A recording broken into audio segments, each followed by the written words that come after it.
You're listening to the Trailblazers podcast, episode 83 with Terra Winston.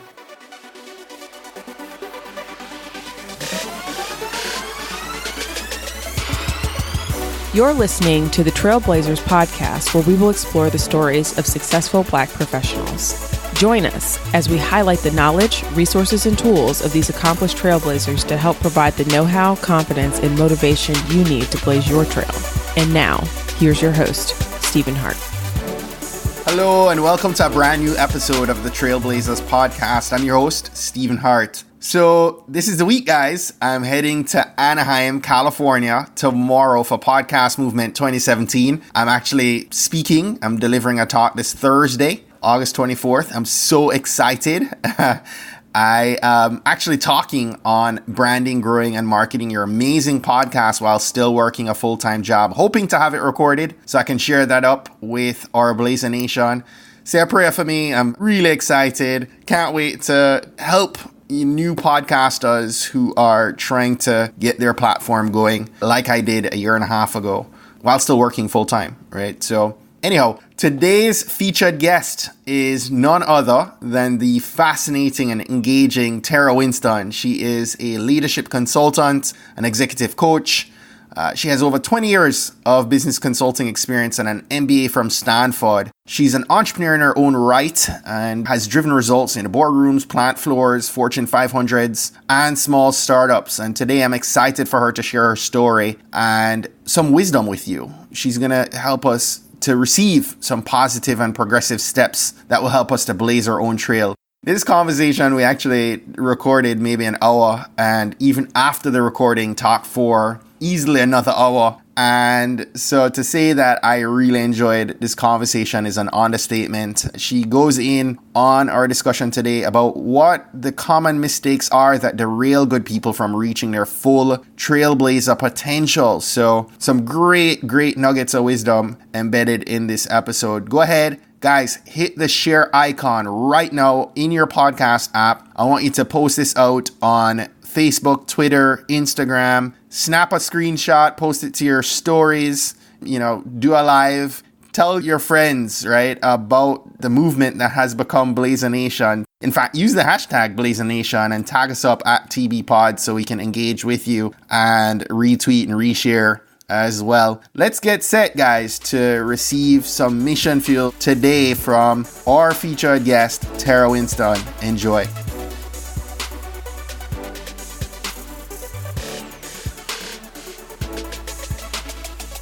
Terra, welcome and thank you so much for being our featured guest today. I am so excited. Thank you for having me, Stephen. Listen, it is awesome that you're so kind to share some time with us on this summer night in the middle of July. I'm looking forward to having some fun with the conversation. I shared with you a minute ago, I'm known to open episodes talking about gratitude. And I'd love to ask you to maybe share, how you go about cultivating gratitude in your life. That is such a powerful question. I actually had a conversation just last night with my mentor about the same thing. And this would be the time where I want to say that every night I write in my journal the things that I'm grateful for, because we all read that. That's what you're supposed to do. And anyone that does that, God bless you. Do you know how many journals I have with half the journal written up, the other half blank, blaming me, abandoning it? But what I've learned is the practice of gratitude for me is one of grounding, right? Usually before I go to bed, I start to process my day and what's coming ahead and reminding myself to be thankful for the things that have enabled me to keep going. I'm blessed to be in a profession where my entire job is to help people. And Stephen, you get this too, right? So, I get a daily dose of hearing people's wins and losses, people's heartbreaks and their triumphs. And that continues to keep me grounded in the places and spaces where I really, truly am grateful just to be able to do this kind of work and have this connection. But also sometimes it's a great reminder, like, you know what, kid? Maybe there's something that you don't love, but there's so much to be grateful for. Yeah. So there is a practice, but I continue to immerse myself in ways to be reminded every day of how grateful I need to be. I love that. Let's take you back a little bit, right? What was the big goal for you growing up? Oh, wow. The big goal growing up. I I come from a Southern family, and I had a few uncles and aunts that had gone to college, but for the most part, my generation was the first one where education, was fully open to us. And so from very early on, my parents told me that I had one job, and that job was education. It didn't matter what happened or what I did. And they made sure I stayed on my job.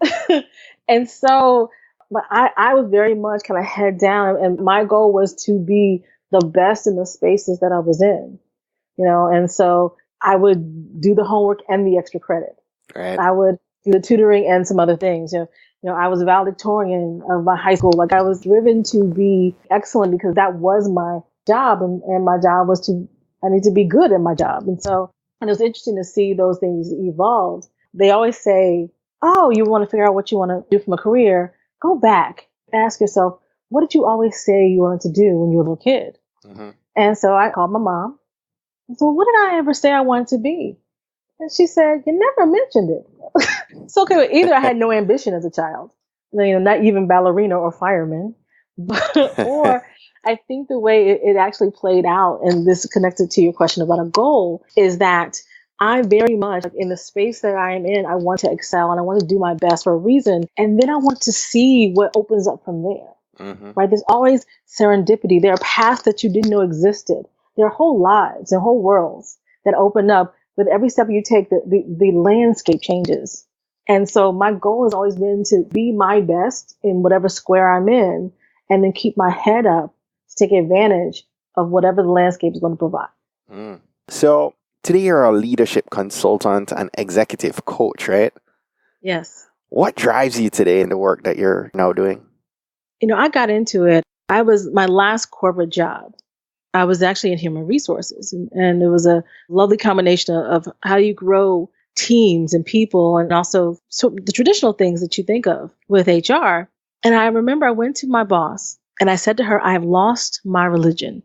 And I felt like we were working so hard and putting so much energy into developing managers to be better, and they were still terrible. Right? Why are we doing this? And so, that was like a pivoting point for me to realize that I was so frustrated, because I felt like so much of the work around how do we make people better was built on academic models, was built on the shoulds of how people are supposed to operate, not based on the realities of how people really are. And if we were going to get people over this gap from being okay to being great, it was going to take a lot more truth, a lot more reality, a lot more pragmatism, and a lot more empathy about how people really are, and the fact that they should be their authentic selves. And so that started to kind of resonate in me, and that created this space in my head that I wanted to do something different. And what compelled me to do leadership consulting and executive coaching is what I realized is that there were so many really, really good people that, because of politics or because of not being aware of how things really worked, or little stumbling blocks, would be the barriers that would keep them from everything else they could do. Mm-hmm. And so when you look up and you wonder, like, why is it that all these jerks are running these companies? Or why is it that, I know this person works really well and can do the job, but someone else gets promoted on top of them, right? All those things were the space that I could operate in. And what I began to realize is that leadership consulting and executive coaching is actually the sneakiest form of diversity and inclusion. It allows people who have been passed over or who are unseen to understand and strategize in ways to be visible and impactful and get what they deserve. Right. So that's what drives me, because it feels like I can illuminate a pathway so that people can finally get past all the crap that has been in the way for all these years that none of us talk about. So in saying that, right, I know that role has to come with roadblocks and challenges and all kinds of hidden stuff on a daily basis, right? Oh, yeah. What's maybe been one of the most challenging or maybe memorable experiences you've had in this walk, right? And more so, what were you able to learn about yourself through that experience? How long is the podcast, really? We could do a list. Hey. But I can give a very specific example that I think may be helpful to listeners too. Mm-hmm. I found myself, I got a call from a company to coach someone who they felt was very strong, but was ruffling feathers. And in fact, the company felt that this was going to be a barrier for this person to move up. Now, when I got to this young man, it's a young Black male, and he told me first in the very first conversation, the reason that I don't have what I deserve and I haven't been promoted is because of racism. Wow. And I'm okay.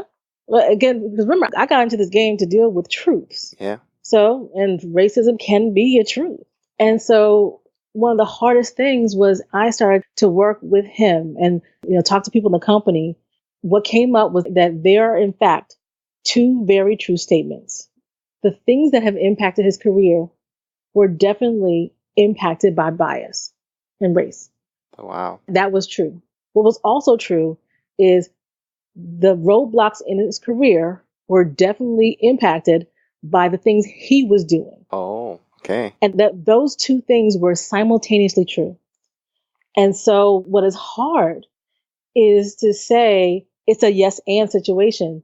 Yes. Had you not been this person, I think that your whole backstory might have been different in this organization. However, your responses to this situation have exacerbated it and made it in a way that you could not transcend some of the issues that were there.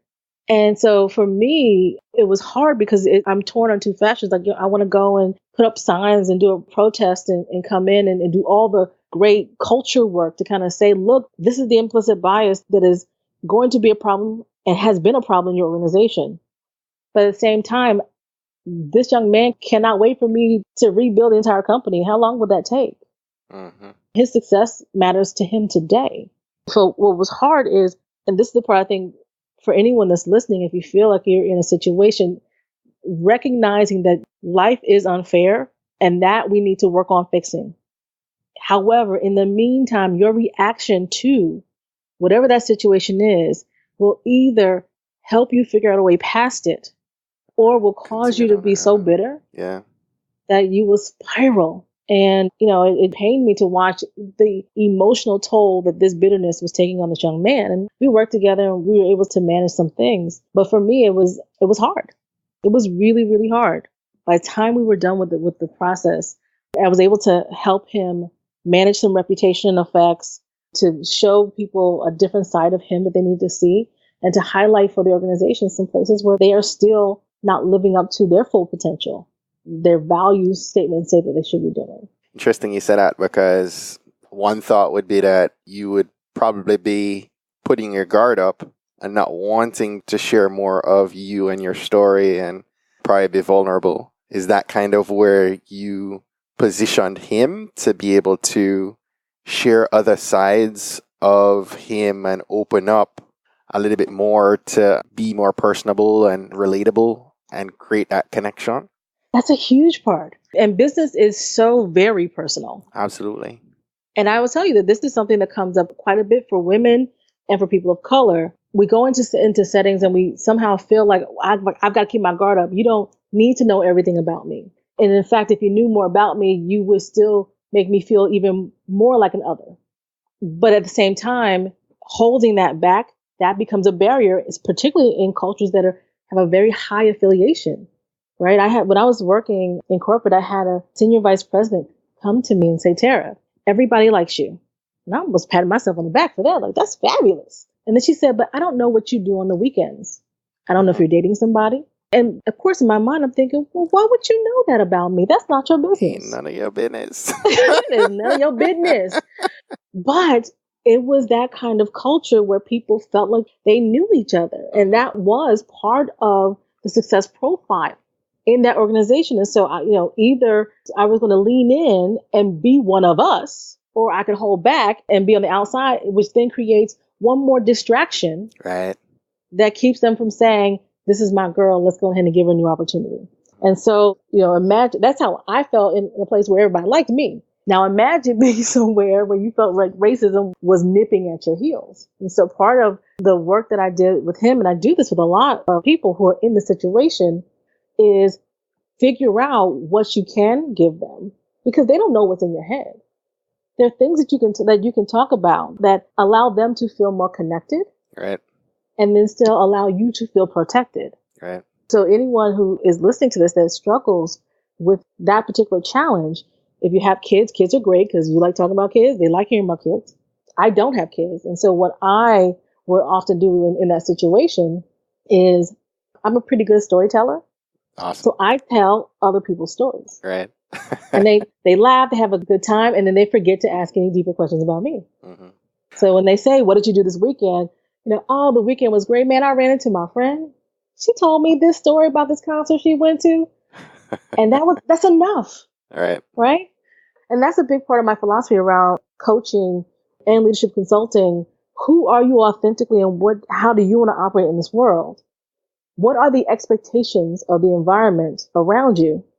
And then how do we find a strategy to close that gap so that the environment is satisfied without you having to feel like you have to personally change all that you are?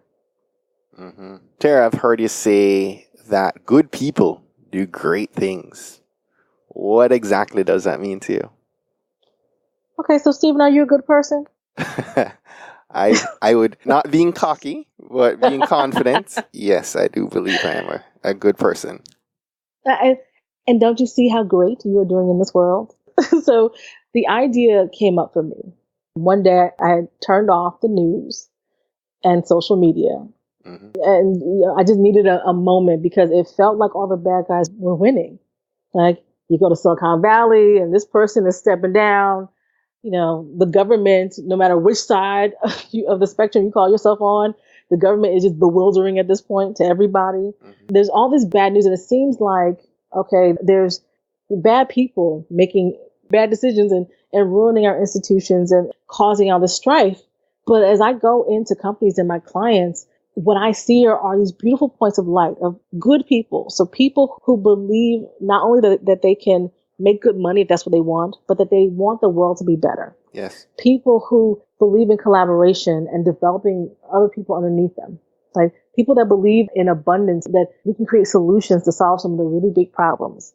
Good people like that can do absolutely great things in whatever lane they choose to work in. And all we need is people like me, people like you to help knock down all the barriers that tend to keep good people stuck in thinking small, stuck in bureaucracy, stuck in organizations that don't appreciate them, or stuck in organizations that for whatever systematic or cultural reasons don't bring out the best. So if we can release all of that wasted energy and potential, that's how the world changes. Yes.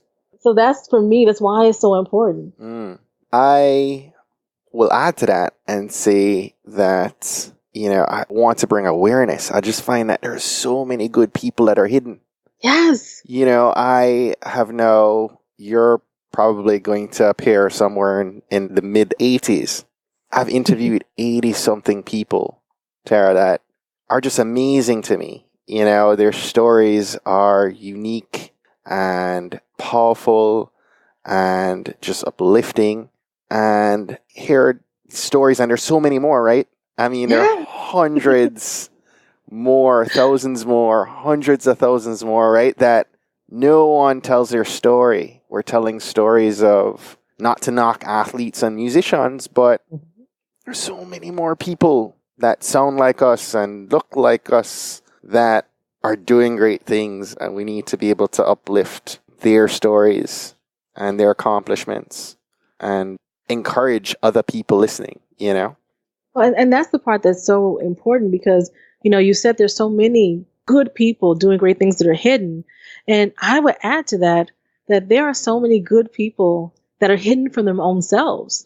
People who believe that they have to play smaller, who believe that they don't matter, or that they're not enough, or that they're not ready, or all the excuses that we can sometimes tell ourselves. And that if they really could see what we could see in them and they unleash that, oh my goodness, right? And so that's the part why making, the work that you do is so important. Bringing awareness to all the many ways that people are doing great things. Regular people, like you said, not everybody has to be LeBron to do something great. That allows that person in some corner to look in the mirror and realize that they've been sitting on this greatness all this time. See, you scratch the surface of this. Let's dig deep on that because I love where that's going. What are some common mistakes that derail those good people from reaching their full, and I'm going to say trailblazer potential? Trailblazer potential. So the first one is silence. So usually what comes with silence is, well, I thought about this solution, or I thought about this problem, but there are so many smart people in the world. Somebody must be working on it, or somebody must be handling it. And you sit right? on If I your could idea. think of it this easily. And that silence is ridiculous because somebody has to say it first. And oftentimes what happens is whatever your natural talent is, it will come to you so easily that you may devalue it. Now, I don't know why we don't do that when it comes to bouncing a ball or singing into a microphone. But if you just happen to put ideas together quickly, or that if you happen to just be great with numbers or whatever that thing is that is your gift, people go on there, it's not that special. But so silence is the first one. And there's a story that just infuriates me. But I've been telling it a while because it's the perfect example. A couple months ago, there's a story running around the interwebs about a radio station in Arizona that had been playing a public service announcement for years. You know, the kinds where you can spend a couple of dollars and anybody can buy some time at 2 a.m. And the announcement was some gentleman talking about how to not get caught with your child pornography. What? It had ran for years. And finally someone called the radio station and was like, what is wrong with you people? Why would you do this? So here's the problem. Remember, it's the type of spot where you pay a couple of dollars and someone slides a tape in. So no one actually listened to it. But people have been hearing it for years. And they actually interviewed one woman and she said, I heard it years ago. And I kept wondering, why won't somebody take that off the air? Because no one spoke up.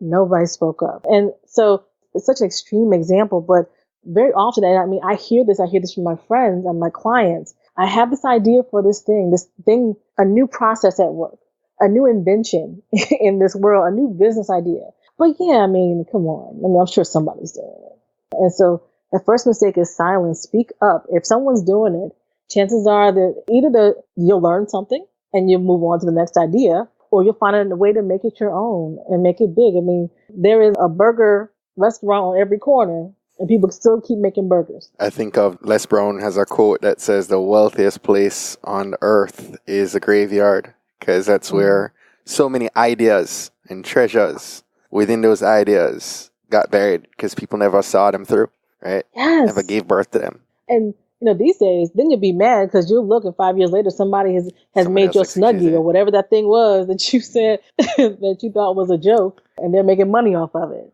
So first mistake is silence. The second biggest mistake that I see good people making is not being willing to play the game that is presented. Lack of executing. Well, even beyond executing. So I would say lack of strategizing for execution. So there is a game for everything. If you're an entrepreneur and you need to find funding, there's an entire way that you court investors. Yes. If you're in a company and you want to get promoted or you just want to keep your job, there are things that you can do to be more visible or aware. Like, there is a game to anything and everything. Unless you plan to sit in a room by yourself, pay yourself, and only talk to yourself, there is a game involved. Absolutely. And I hear so often the idea of politics, playing politics, is not something that most people want to do. It's a really ugly side of humanity, but it exists. And so people will say to me, and I get this from even executives, well, Terra, I don't play politics. And what I will tell them is, then you will be played by politics. You can't just tap out and be on the sidelines when it happens. And so whatever this thing is that you choose to do, so maybe it's not your job. Maybe you love to volunteer and you want to try to save the pets, the puppies in your area. Maybe it's, you want to take a civic role and you want to be alderman or a governor one day. It doesn't matter what this thing is that you want to do. Once you choose your lane, understand it, not just the way it's supposed to work, the way it actually works. And then you get to choose what things from an integrity perspective you are willing to do and what things you will not. And therefore, what consequences you're willing to live with to be that person you are. All that transparency then allows you to find the best strategy to get what you need. Yes. So I think that, and good people sometimes feel like, well, if I'm playing politics, does that mean that I'm not as good as I want to be? And that answer is no. But you cannot be impactful if you're not willing to at least understand the game as it's played. So true. So let's have you maybe share some wisdom, right? Aspiring trailblazers, hoping to be future business owners and entrepreneurs. What are maybe some key principles that we could pull away from your wisdom, right, on getting started? Definitely. So when I sit with my clients and we start talking about kind of how do they blaze their own trails, where I always start them in is, what is it that you really want? And it sounds like a big question, but every single person will tell me that they don't know first. And then, as I keep asking the question, they will start to admit that there are things they know that they want, but usually they feel embarrassed that they want it. It feels so big that they don't feel like they can claim it. They're not sure how it's going to happen. So the very first thing is like, what do you want? And don't couch it in, I want $1 million, or I want to be the CEO of a company. Now, if you know that and that's what you want, then that's all good. But it can just be, I want to be able to take my talent and make people's lives better. Or I want to work around young, exciting people. So whatever it is you want, name it, claim it, and be okay with it. That becomes a bit of a guiding principle as you start to make your decisions and continue to move on executing towards what you want. So start there. What is it that I want? Even if it feels a bit nebulous, claim that. How far out do you encourage that vision? Well, so you're going to love this. Usually the first time I ask my clients, I will say, tell me what your life looks like in 20 years. Yes. Not because the specifics. Because Lord, in 20 years from now, Amazon would have bought the entire world and we'll all be working for robots, right? You can't even predict what life will look like. Alexa and Siri. Right? In 20 years.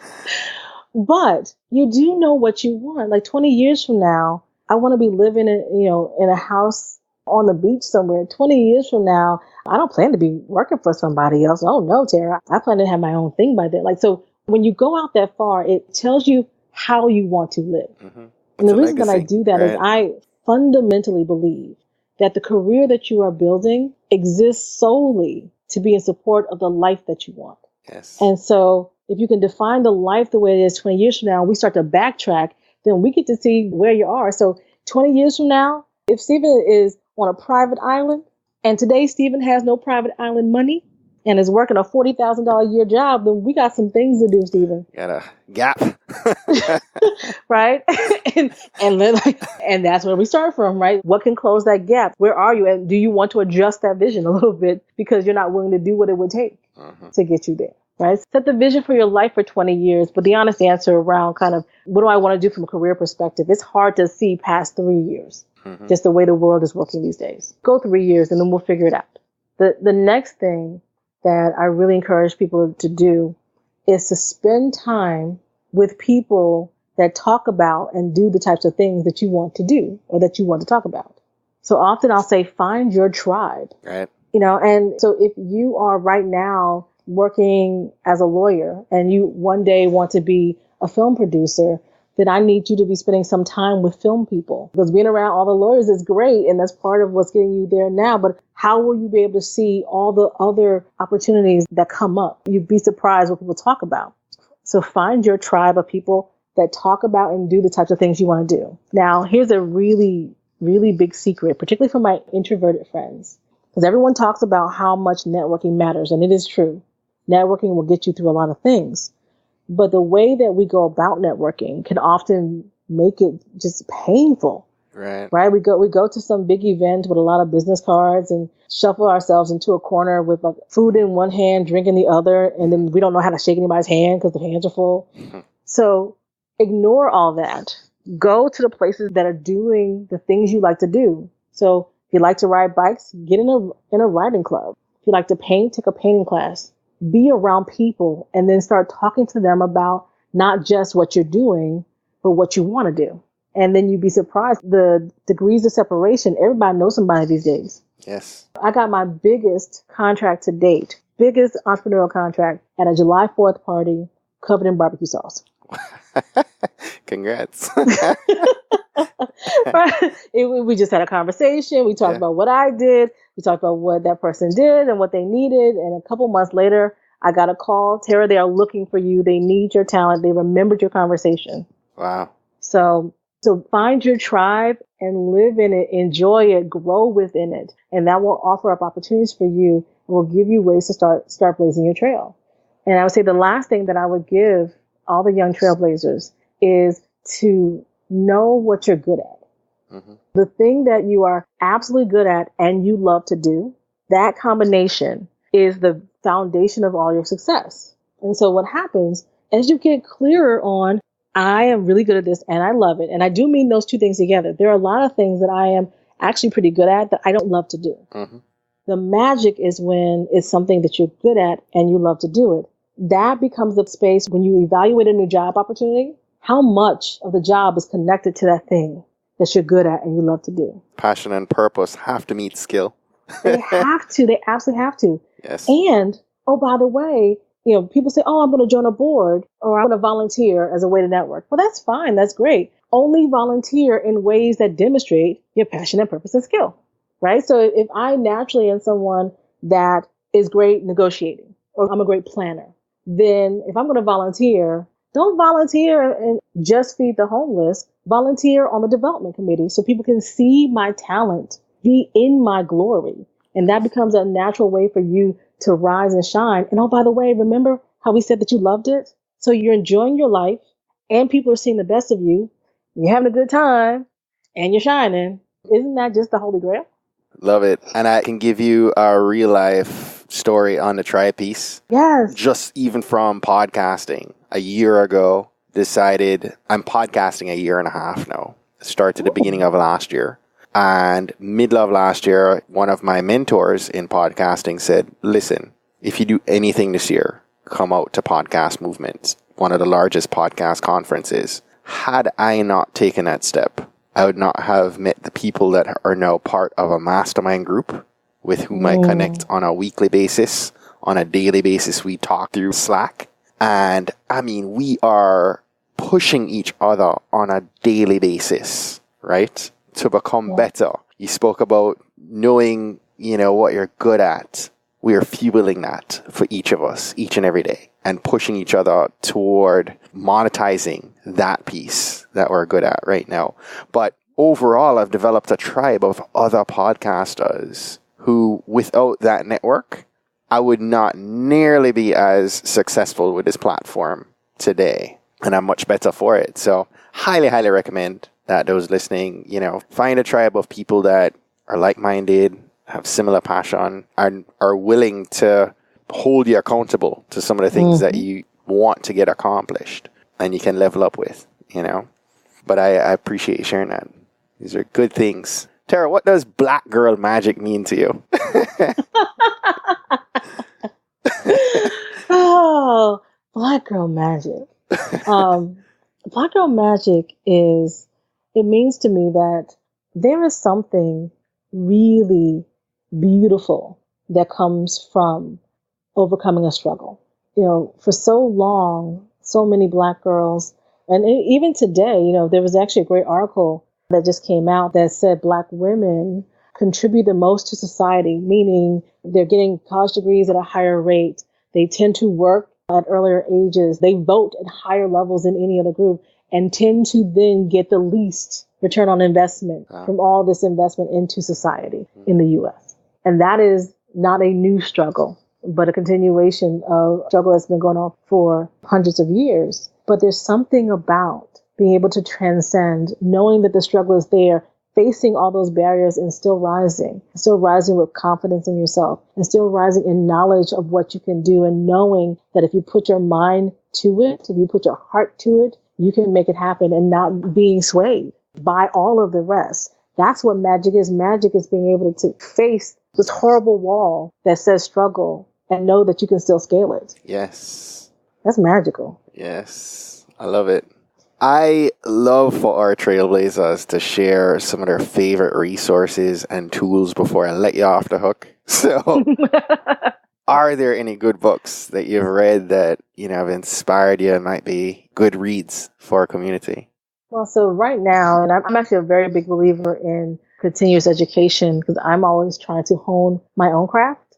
and my awareness in the world. And so what's currently on my nightstand is a book called Dream Manager. And it talks about how there are some forward-thinking companies that recognize that the role between an organization and its employees is not, we just suck all the juice out of you until it's time for one of us to say goodbye. But the idea that a company can thrive in building a place where they can help employees grow to whatever capacity they want to be, and that the company benefits from it. And so it's so much in alignment with my own view on how good people do great things. This is now how good organizations build great worlds. Right. And so I'm in the middle of that and fascinated about how they actually operationalize it, because I want to take and bring that back to some of my clients who maybe don't know this yet, but maybe I can convince them to do it. And so that, for me, anyone who is building an organization, I think is a strong read, because it gives you another sense of what you may want. For individuals, one of my favorite books is Built to Stick, which is a book that talks about how our human nature can keep us from doing the things we want to do. And what they talk about is the fact that every time you set a goal, there's a part of you that is very methodical and planning, and then there's the other piece of you that just wants to that wants to eat delicious food. that is like, no, you're not going to tie me down. And so they give strategies about how to manage both sides of you. And so for me, that's been something that I pick up over and over again. And I'm going to sound like such a dinosaur. There are some books that I choose to get the hard copy because I like to go to the shelf, flip to that piece, and be reminded of it. And then the last book I always would suggest is something called Design Your Life. And it is built off the model of design thinking, which is very big in Silicon Valley right now, which is how do you use experimentation and user experience to redesign products, ideas, and processes. And so the companies have been using this for the past probably 10 years or so to make lots of money. Some of the lead thinkers are now using it to help you rethink about your life. So if you feel stuck in what kind of career you want, or you feel stuck, just unhappy about your life, they have experiments, exercises that you can go through that will help enlighten you and bring you to a new awareness. And so that's one I absolutely love. Love it. Love those. I'll definitely add those to my queue for sure. Terra, is there giving thought to online resources, right? Are there any apps, software, or tools that you use every day that you can't live without?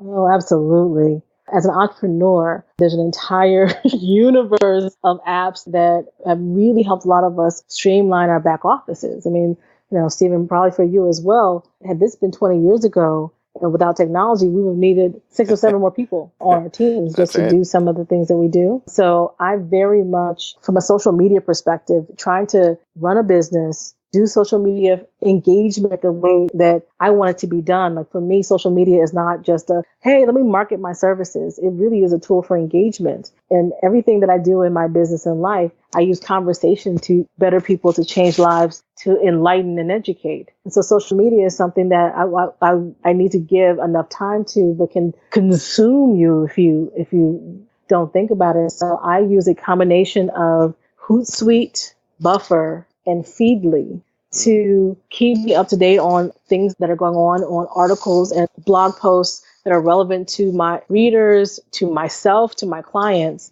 and then to be able to share them with the world. So those three together, when I'm in the back of a car going to a meeting, if I'm on a break in between the presentation, I can quickly flip through, post something, and keep moving. And that has been those three together have helped me tremendously try to keep ahead of the social media craziness. And then, I'm sure you've probably heard this a million times, but Evernote is one of the best things. Preach. Best things that man ever brought to man, I have to say. Listen, my community is probably sick if I even mention Evernote anymore. I have friends who listen, diehard, that listen to every episode, and every time they hear me mention Evernote, they're like, have you gotten a sponsorship yet? From Evernote? You're like, you need to come get through them Evernote. We try. But yes, it really is. But I'm a diehard. I live and die in Evernote. Evernote and Asana are my go-tos. And I've been playing with Trello quite a bit too. So, what I like about Trello is I used to be the person with Post-it notes, and there's something about being able to move things around that allows me to think. So remember, part of what I do is I create classes or speeches for public speaking. And so I'm usually playing with ideas. And so Trello is a great way for me to visually move things around, to play with the ideas the way I want to. That just feels a bit more organic than cutting and pasting in a Word document. I use Asana, and recently they've moved to where I can do it either as a list or a board. And I found myself messing with the projects in that light, like a Kanban of sort. Yes. But yeah, and I love that you just said that, because I'm in the midst right now of outlining a speech. It works. I have a couple of speaking engagements. The second you said that, that just set off a light bulb moment. We're helping everyone, including you. Mind blown. Thank you. So before we wrap up, right, I'd love to invite you to share one action that our aspiring trailblazers should commit to this week to help them blaze their trail. So this week, I want you to go into, so I'm old, I would normally say your Rolodex, but go into your smartphone, your LinkedIn, wherever you keep your contacts. Find someone who you have not spoken to within at least a year, maybe more, and send them a message and say, you crossed my mind, I just wanted to reconnect. How are you doing? So what often happens is one of two things. We wait until we absolutely need our network, and then we start sending spam to everyone who ever knew us. Like, hey, remember me? I need something now. Or you are definitely afraid of doing that, and therefore you have a network that may be wide, but that you can't actually tap on when you need something. And that's great if you're just trying to create a map of humanity. It's terrible for an actual network where we're supposed to be helping each other. And people want to help, but they can't do that if you're not staying connected. And so if you do nothing else this week, reconnect with someone, because remember you used to like them. It's the circumstances probably, like maybe you worked with them and you don't work with them anymore, or you went to summer camp together, you went to high school together. It doesn't matter what it is. Just reach out and say, hey, do you want to get on the phone for 20 minutes or grab coffee if they're in the same city? Rebuild those connections and keep them strong so that when you need them, they are standing by, begging to help you. Practical way to do that, right? If you don't want to just do it cold, I often, and I did this morning, funny you said that, I was just rolling up through my text messages and my WhatsApp. And sometimes, I mean, there are conversations down there, right, that you haven't engaged with in 6 months, right? Or even more. Yes. You could roll up and you pick right back up in a thread and say exactly what you just did. Have you forgotten me? Like, how you doing? Right? And I actually got on a phone call this morning with someone, and it resulted in a half-hour call, just catching up. Well, it's great. And another tactic that I will give people, if I do this to you, pretend like you didn't hear it on the podcast. But, Facebook and LinkedIn, and I don't know as much about Instagram, but they're constantly saying, hey, do you know this person? Hey, do you know this person? Right? They'll put up pictures of people, and usually it's connected to maybe something in your email, or you have multiple connections. And then it's happened oftentimes, and I'll say like, oh, wow, I haven't spoken to Jenny in a while. Let me reach out to Jenny now. So here's the trick. Everyone knows this happens. So if there's someone that you want to connect with, you can actually just tell them that they came up on LinkedIn. They don't know. That's true. It sounds plausible. Yep. Right? They say, and often what happens is that's about you. That's not about them. It's you getting over your fear of just picking up the phone or an email call, reaching out to someone. They're happy to hear from you. So if you just need that little push, some reason to connect the dots, then go ahead and do it. But yes, if you do nothing else, just do it for one person. And I guarantee you, if you make it a habit, you will have all the connections you need to make anything that you want to happen. Yes. Key point here is stop making excuses. Results happen in action, not in planning, right? Like, just get it done. Terra, I could continue talking to you for like another hour. Before we let you go, I want to say thank you so much for setting aside some time for coming on the podcast today. I appreciate you elevating our thoughts and our mindset.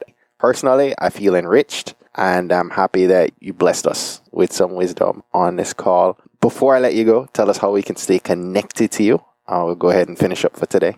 Please stay connected. I love conversations, and just like you, Stephen, this community that you are building, that we are building, like, we are the good guys and we're going to win, but we need to help each other do it. So reach out to me. I'm on Twitter at Terra Winston. That's 2 R's, Terra Winston. Check out the show notes. They'll have my name in it. Yes. Same thing on Facebook. Connect with me on Facebook or Instagram. You stop by my website, inTerractions.com, and we have advice for you as you're building your career or organization.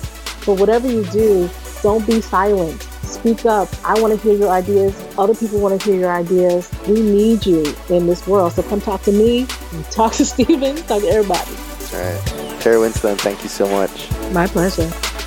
Well, that's it for today. Thanks again for listening to this episode of the Trailblazers podcast. I'll be posting links to all of today's book recommendations and links mentioned on our show notes page at tbpod.com. If today was your first time listening to the Trailblazers podcast, I just want to extend a warm Trailblazers welcome to you. We're so happy to have you here, and we encourage you to go ahead and hit that subscribe button in your favorite podcast app. Go ahead and browse through some of our past episodes to keep the knowledge flowing. If you're a fan of the podcast and today's content, and you're maybe already subscribed to the podcast, please continue to share and invite your friends, your family, or colleagues to listen to an episode that you think might impact them most. We believe that someone listening to these inspiring stories will be moved to make significant changes that will have generational impact for many others, both now and well into the future. Don't miss next week's episode. New episodes are released each and every Monday by about 5 a.m. Eastern. Trailblazers, jump off this podcast today. Go find a way to rise above, go way beyond, and keep blazing your trail. Cheers.